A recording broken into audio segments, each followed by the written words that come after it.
Good morning, students. Very good morning to you all. This is Arvind Rai from LPM Public School, which is situated in Gola Bazar, Gorakhpur. And as you all know, I am your subject teacher of Social Studies.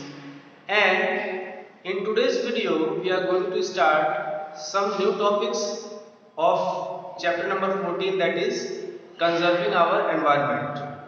Before starting to the topics of this chapter, I hope that you enjoyed your holidays, you enjoyed your festival of Makar Sankranti, and you are also maintaining precautions regarding COVID-19, and you are very much concerned about your health as well as your studies. Okay?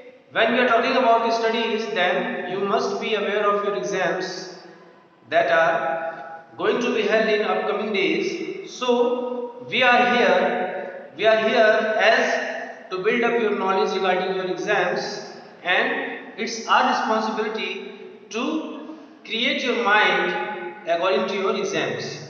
So in this video we are going to revise the topics of chapter number 14, that is conserving our environment, which we had also completed in our physical classes. Okay, so the topic of this chapter is conserving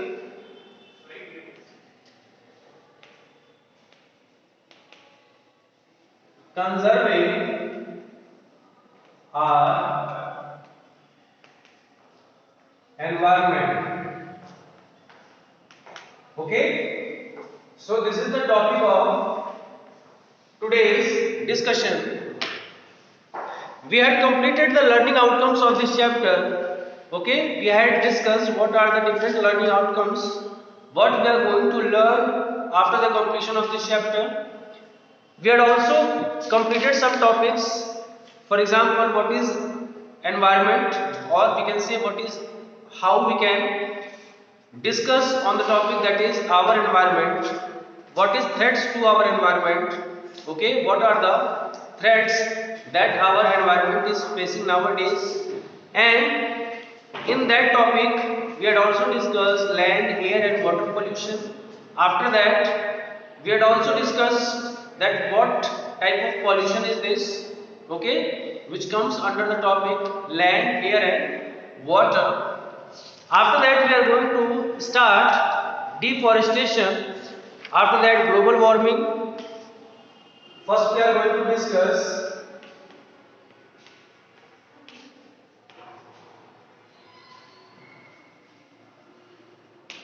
deforestation, and after that, what is global warming. Okay, and after that, what are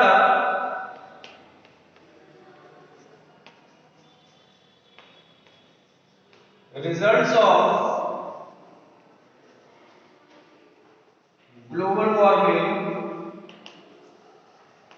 and after that, controlling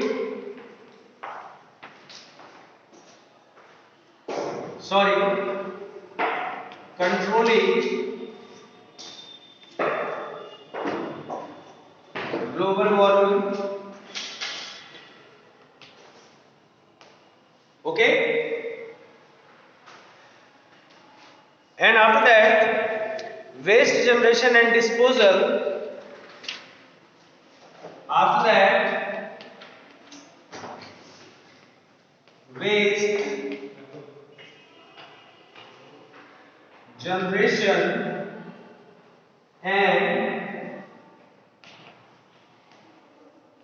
disposal, and after that, saving the environment. Saving the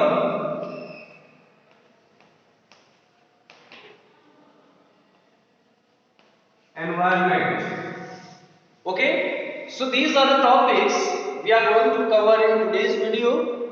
First one is deforestation, second one is global warming, third one is results of global warming, fourth one is controlling global warming, that how we are going to control global warming. After that, disposal, and last but not the least, saving the environment.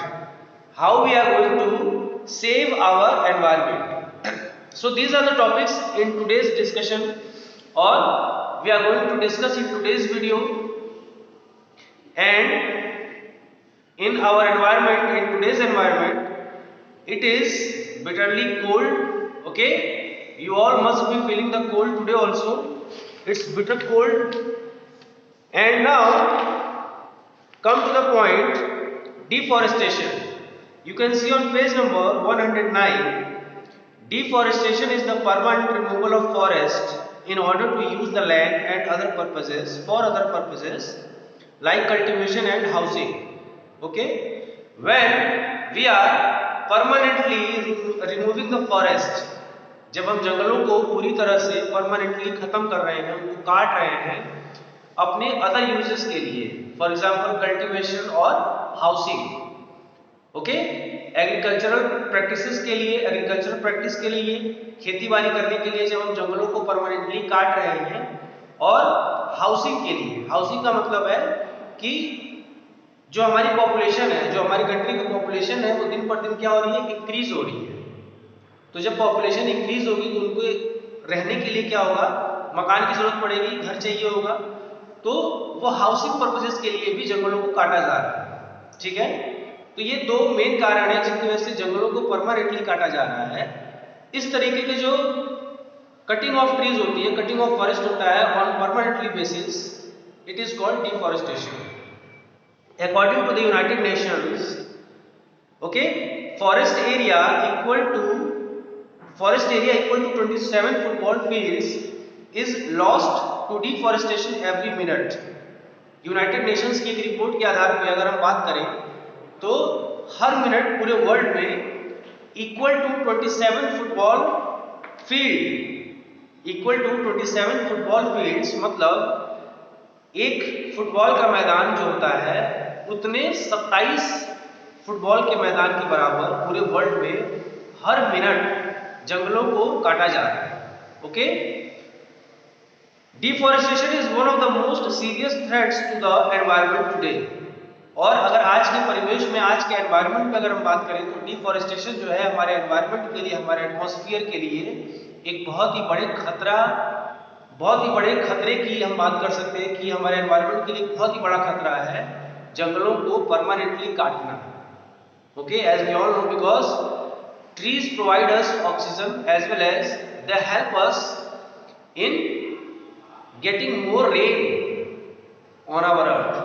ठीक है, पेड़ों की वजह से हमें बारिश मिलती है और ऑक्सीजन मिलता है, जो हमारी लाइफ के लिए दो फैक्टर्स बहुत ही इंपॉर्टेंट है, पानी और हवा, जो पेड़ों के द्वारा हमें कहीं ना कहीं मदद मिलती है। So this is a very big threat to our environment for our livelihood. Next point is, and how they are helpful, how trees are helpful, this we can discuss.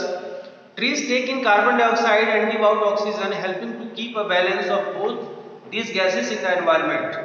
अगर हम बात करें कि ट्रीज कैसे मददगार है हमारे, तो हम ये कह सकते हैं कि जो ऑक्सीजन हम ब्रीथ इन करते हैं, ओके, ब्रीथ इन जब हम करते हैं तो हमें ऑक्सीजन की जरूरत पड़ती है, और जब हम ब्रीथ आउट करते हैं, when we exhale, then carbon dioxide is taken up by the trees. जो कार्बन डाइऑक्साइड हमारे एनवायरनमेंट में है वो पेड़ों के द्वारा क्या होती है, इनटेक कर ली जाती है, उसकी मदद से वो अपना फूड प्रिपेयर करते हैं। ठीक है, और उसके बदले में वो ऑक्सीजन छोड़ते हैं जो हमारे लिए उपयोगी है। ठीक है, इस वजह से जो पेड़ हैं बहुत ही इंपॉर्टेंट रोल प्ले करते हैं। Second point is, tree roots also hold the soil together, thus preventing the fertile top layer of soil from being swept away. पेड़ जहां पर ज्यादा होते हैं वहां पे क्या होता है, वो सबसे ऊपरी सतह जो होती है, जो टॉप फर्टाइल लेयर है सॉइल की, उसको पकड़ के रखते हैं। ठीक है, तो जो फर्टाइल मिट्टी है, जो उपजाऊ मिट्टी है, वो इरोज ना हो, वो स्वेप्ट अवे ना हो, मतलब अपनी जगह से बह के दूसरी जगह पे वो जा ना पाए, जो हमारे खेत हैं, जो हमारी जो फर्टाइल मिट्टी है वो बर्बाद ना हो पाए, वो अपनी जगह पर बनी रहे। इन चीजों में भी पेड़ हमारी मदद करते हैं। Okay, Next point is trees help bring rain. When trees are cut, the land becomes drier. पेड़ों की मदद से क्या होता है? मॉइस्चर क्रिएट होता है. मॉइस्चर क्रिएट होने से हमें बारिश मिलने में, धरती के ऊपर बारिश होने के जो आसार होते हैं, वो चांसेस जो है they increase. And due to that when we cut more and more trees, the particular land over which we are cutting more and more trees, the land becomes drier and drier day by day. वो जमीन क्या होती है? दिन पर दिन सूखी होती जाएगी. क्यों?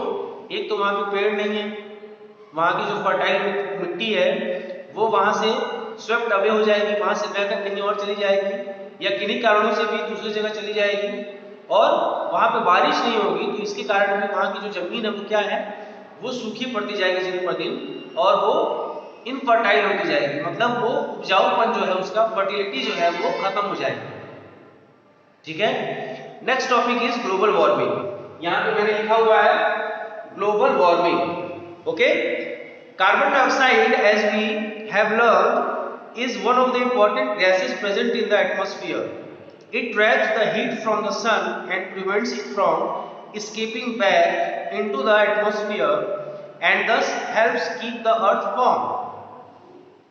However, due to the pollution and deforestation, there has been a steep increase in the amount of carbon dioxide in the air. This in turn has led to an increase in the surface temperature of earth. This has led to global warming, a sharp increase in the surface temperature of the earth. अगर global warming को हम आसान भाषा में समझना चाहें तो हमारे जो धरती की सतह का जो टेम्परेचर है उसका दिन पर दिन इंक्रीज होना. Okay. Day by day increase in the temperature of our earth surface is defined as global warming.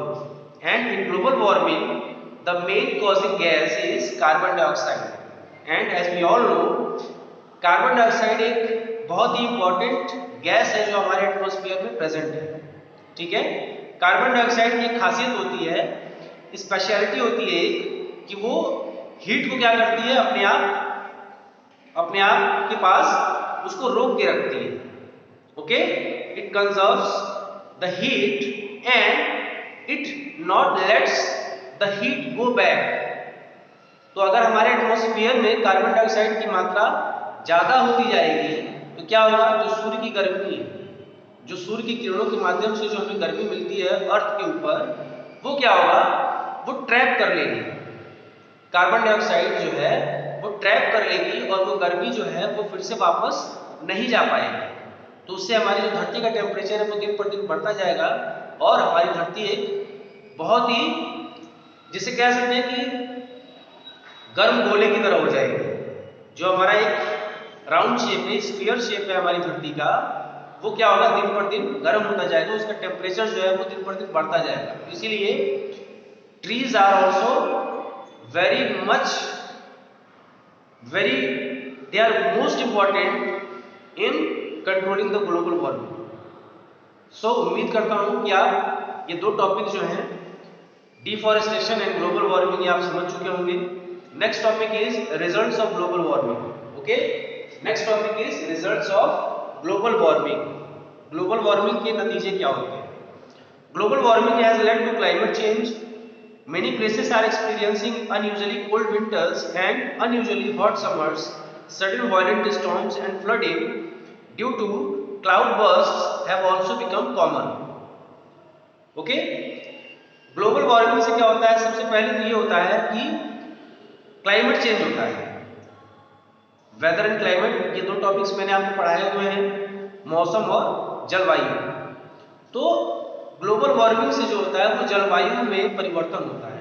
Okay. Climate change होता है. क्लाइमेट चेंज होने का मतलब जो क्लाइमेट एक पर्टिकुलर जगह का बना हुआ है फॉर मोर देन 30 years और 40 years, a particular place is experiencing winter on a specific time. Okay.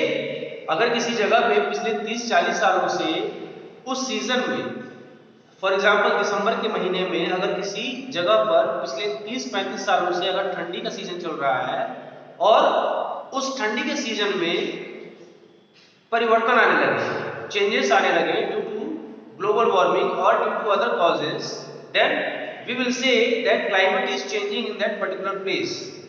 So climate changes due to global warming. Second point is global warming is also causing the melting of ice at the poles and on mountain peaks.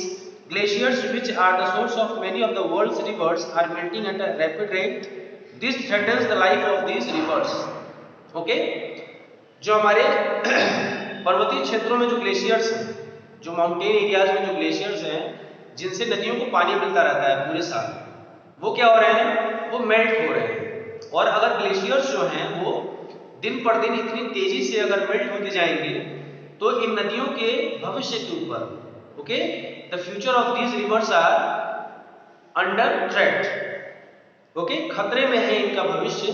क्यों? क्योंकि अगर glaciers खत्म हो जाएंगे, वो पिघल जाएंगे समय से पहले, वहां पर अगर बर्फ नहीं रहेगी तो इन नदियों को साल भर पानी कहां से मिलेगा, और इन नदियों को अगर पानी नहीं मिलेगा, ये नदियां सूख जाएंगी, तो इन नदियों में रहने वाले जीव और उन नदियों से होने वाली जो सुविधाएं हमें मिलती हैं, वो सारी सुविधाएं हमें नहीं मिल पाएंगी। जैसे कि हम कल्टीवेशन नहीं कर पाएंगे, इरिगेशन जो हेल्प करता है, इरिगेशन नहीं कर पाएंगे, ओके, हाइड्रो इलेक्ट्रिसिटी नहीं हो पाएगी जनरेट उतनी मात्रा में जितनी अभी होती है नदियों के सहारे, क्योंकि डैम्स और रिजर्वॉयर्स जो बने हुए हैं हाइड्रो इलेक्ट्रिसिटी के लिए, ये सारी चीजें नहीं हो पाएंगी। So it will cause a big threat to the environment and on the human beings as well as species like plants and animals, we can see. After that, sea levels around the world are rising as a result of the melting ice. This poses a threat to places that lie along the coast. और इनसे क्या होगा, जब glaciers पिघलेंगे तो नदियों का जलस्तर जो है वो पानी की जो मात्रा है वो बढ़ेगी। नदियां क्या है, समुद्र में जाके मिलते हैं, तो समुद्रों का जो पानी है, जो उनका लेवल है वो इंक्रीज होगा। जब समुद्र का लेवल इंक्रीज होगा पानी का, तो उनके किनारे बसे हुए जो नगर है, शहर, जो लोग वहां पे निवास करते हैं, उनके लिए खतरे की, एक तरह से कह सकते हैं कि उनके लाइफ के लिए खतरा हो जाएगा। Okay, so these are the interdependent causes which are due to global warming. Global warming से इतनी सारी समस्याएं पैदा हो सकती हैं। सो उसका एक सिंपल सा, एक हम कह सकते हैं कि एक फंडामेंटल थिंग है कि उसके लिए हम मोर एंड मोर ट्रीज लगाएं और कम से कम पेड़ों को काटा जाए। Okay, we have to save trees for our environment. Okay, next topic is waste generation. Okay, waste, next point is controlling global warming, waste generation and disposal, saving the environment. So this will take some extra time, and that we are going to discuss in our next video. Till then, you are supposed to revise each and everything what we had discussed in this video, and you are going to revise according to your book syllabus that is going to be asked in your exams. Okay, till then, please be safe and please be attached with your studies. Thank you so much.